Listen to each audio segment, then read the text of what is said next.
when you choose a mate, when you choose somebody that you're gonna marry, when you choose your future husband or your future wife, if you're looking for her, a wife should be bringing to you the things, the characteristics, the virtues that you don't have, which you lack, so that they could make you a better person. And always in the beginning, you always cannot feel like, no, they're not the one. Why? Because they're most likely not to be interested in the things that you're interested in. And they're most likely because in most cases, you want everyone. You want your friends, you want your husband to always be in agreement with you. In most cases, they're not gonna be in agreement with you, because when something happens, you're gonna feel like, no, that person should be thrown to jail, that person should be sentenced to death and killed. He's like, no, that person should be understood. There should be like a clear investigation of what would drive a man to do the things that he has done, or what would drive a woman to do the things that he has done. So that this thing which caused the person to be the way that they are, the character that they have, can be gotten rid of, and that person could be reformed. And after being reformed, they could be put back into society so that they could become better people and better members of society. Do you see? You're not going to agree. And you're going to think that, well, someone who thinks like that cannot be my husband, or someone who thinks like that cannot be my wife. But there will always be this thing that you want to be with them, even though you don't agree with them, even though you feel like they are not the one. But there will always be this thing inside you that you always want to be with them. You don't agree with them. You don't like the same things that they like. You probably don't watch the same programs that they watch because of the characters that you have. But you always want to be with this person. The question becomes, why? Why do you not really like this person, but you always find yourself with them and you can't explain it? Well, the thing is that what happens is that because both of you are halves, and every time you're together, you're completing one another because of what you're bringing towards one another. That's where the attraction comes from. I mean, this is nothing to do with sex. This is not sexual. It's not physical. It is your souls which desire perfection, and your souls are saying that, oh, if I can have her, I will be perfect. Your soul is thinking that if I could have him, I would be perfect. So your souls are naturally drawn towards each other because they want to be perfect. They want to be one and become perfect as one. So even though you feel like, no, but this man, you always somehow find yourself with them. Find yourself laughing at their jokes, even though you feel like, but I don't like this man. Why am I laughing at his jokes? And it may be the same with a man, but I don't even like this woman. Why am I even laughing at his joke? Why am I even accompanying him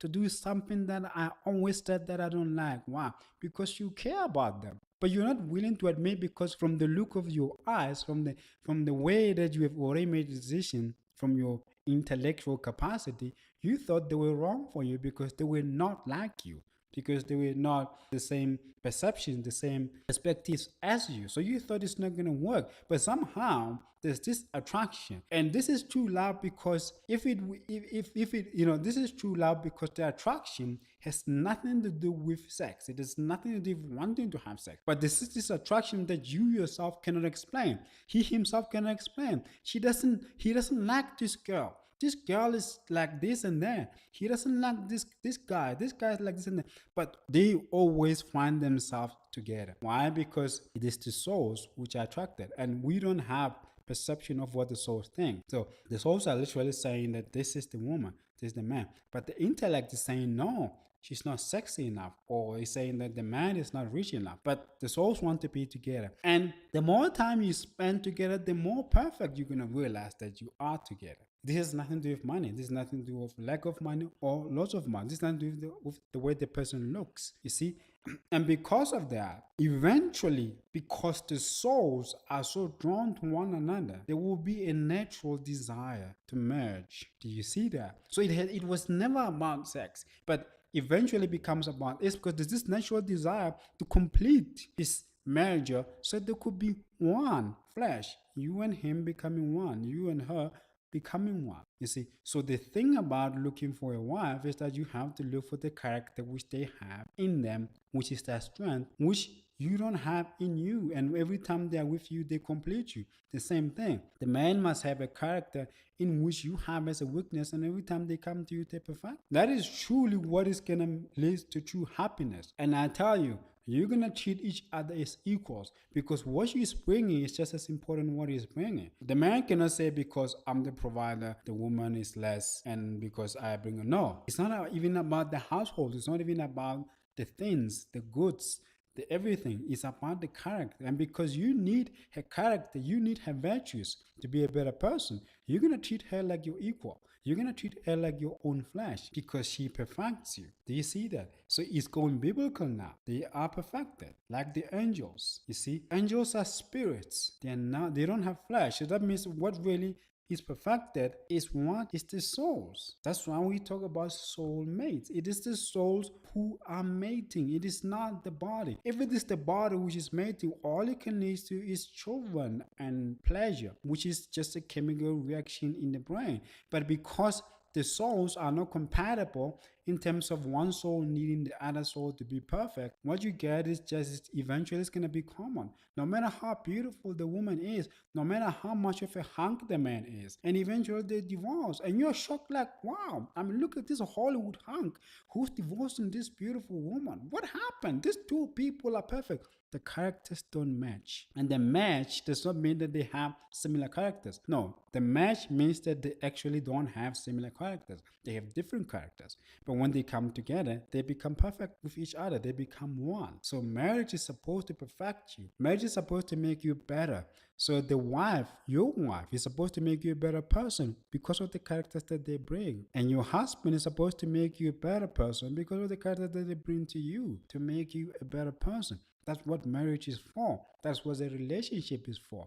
And because of this thing that they're bringing to you, which makes you a better person, you will never want to leave them. You would never want to divorce them. You will always want to be with them because every time you're with them, you feel complete. And once a man or a woman feel complete, they would never want to be incomplete again. This is why whatever God has put together, and God cannot put what is flesh together because he's not flesh.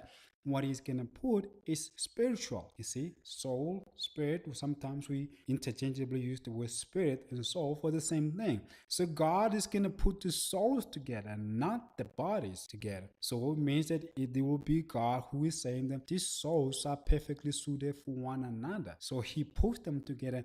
Even they themselves will never desire to depart. Why would you want to depart from the person who is your other half? Even listen to the words that people who have found this true love talk about: my other half, my soul, the better half of me. The better half of me? What does that mean? That means that she is better at the things that I'm not better at. So she is my better. So words are powerful, but we just don't know how to figure out what do they mean really or how to apply them. So that is all that I have to say about this topic, and I hope that you have really been helped by this, and I hope that next time you're not gonna judge from appearances. And if you really like content like this, you can subscribe to my channel so you can get more and more contents like this. Thank you for listening.